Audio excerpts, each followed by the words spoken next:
Me intentaron secuestrar las brujas cuando era recién nacido. No escribo esto para asustar a nadie, lo escribo porque hay cosas que pesan demasiado cuando te las guardas toda la vida. Buenos días, escribo esto más por necesidad que por intención. No lo hago para asustar a nadie. No busco atención, no busco likes, no busco que me crean ni que me juzguen.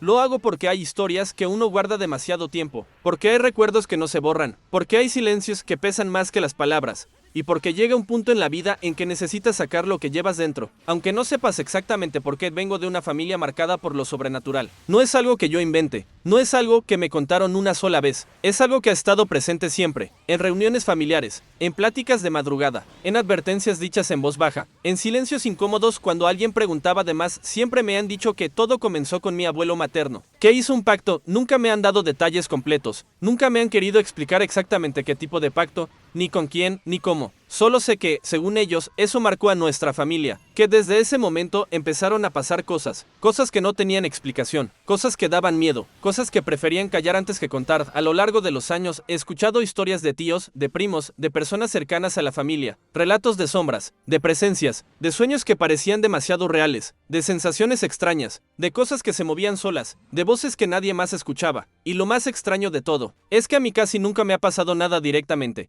Por algún motivo, ese tipo de cosas parecían evitarme, como si algo o alguien me hubiera puesto al margen. Y cuando he estado cerca de familiares que sí viven ese tipo de experiencias y pregunto por qué a mí no me pasa nada, siempre ocurre lo mismo. Me regañan, me callan, me miran serio, me dicen que no pregunte, que no busque, que no provoque. Eso no es divertido, eso no es un juego, eso no es algo que debas querer vivir. Hoy tengo 36 años, y aún así hay cosas que siguen presentes, porque, aunque a mí me han ocurrido pocas experiencias directas, esas pocas han sido suficientes para dejar huella. Solo han sido tres momentos, 3 recuerdos, 3 historias, pero cada una sigue viva. La primera ocurrió cuando yo era apenas un bebé, tenía unos 6 meses de nacido. Mis papás en ese entonces vivían en casa de mi abuelita paterna. La casa era pequeña, pero el terreno era grande. Tenía ese tipo de patios amplios donde el silencio de la noche se siente más profundo, donde cualquier ruido resuena más, donde la oscuridad parece extenderse más de lo normal. Mis papás dormían en un cuarto que habían construido en la parte trasera de la casa, un cuarto sencillo, nada fuera de lo común. Ahí dormíamos los 3, yo siempre dormía entre ellos. Esa noche parecía como cualquier otra, hasta que mi mamá despertó, y algo no estaba bien, no me sintió donde yo debía estar, no había nada. Imagino el terror de ese momento, imagino el frío que debe recorrer el cuerpo cuando como madre despiertas y tu hijo no está donde debería estar. Imagino el pensamiento inmediato, el pánico, la desesperación.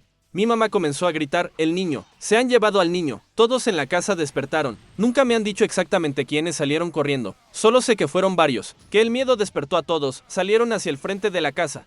Y ahí estaba yo, a 1 o 2 metros del portón principal, dormido, tranquilo, en silencio, sin llorar, sin una sola herida, sin señales de que alguien me hubiera lastimado, como si simplemente me hubieran colocado ahí. Solo había algo extraño, me había orinado, y siempre me han dicho lo mismo desde que era pequeño, con una naturalidad que hoy me sigue incomodando: por eso te dejaron, porque te orinaste, por eso no te llevaron. Crecí escuchando esa frase como si fuera normal, pero con los años entendí lo pesada que realmente era. La segunda ocasión ocurrió cuando yo tenía aproximadamente 1 año. Mi mamá y una tía paterna fueron a visitar a mi abuelita materna. Mi mamá entró a la casa a dejar las cosas: la pañalera, la carriola, todo lo que normalmente se lleva cuando sales con un bebé. Mientras tanto, mi tía se quedó afuera conmigo, y entonces ocurrió. Mi tía vio 2 mujeres, una de ellas era muy alta y muy delgada, según su descripción, casi de 2 metros de estatura, una silueta que ya de por sí resultaba intimidante. La otra era más baja, quizá alrededor de 1,50 m, pero muy gorda. Las 2 vestidas completamente de negro. No estaban cerca, estaban lejos, bastante lejos, al menos a 50 metros de distancia, y aún así, hablaban claramente: danos al niño, dánoslo o si no, tú también sufrirás. Mi tía siempre ha contado esta parte con voz temblorosa, incluso después de tantos años. Dice que el miedo fue inmediato, que sintió algo que nunca antes había sentido, como si su cuerpo dejara de responderle, como si algo invisible la jalara hacia ellas, como si ya no tuviera control sobre sí misma, y lo único que pudo hacer fue orar. Orar con todo lo que tenía, con todo su miedo, con toda su desesperación. Dice que fueron solo unos minutos, pero que para ella se sintieron como horas, como una eternidad donde solo existía el miedo, la tensión y esa sensación de estar a punto de perder algo, hasta que sintió algo más. Sintió que alguien la jaló con fuerza hacia atrás, tan fuerte que prácticamente la arrastró hacia la casa y la metió a la fuerza. Cuando los demás la vieron, su estado los asustó aún más. Tenía los brazos llenos de rasguños, las piernas también, marcas claras.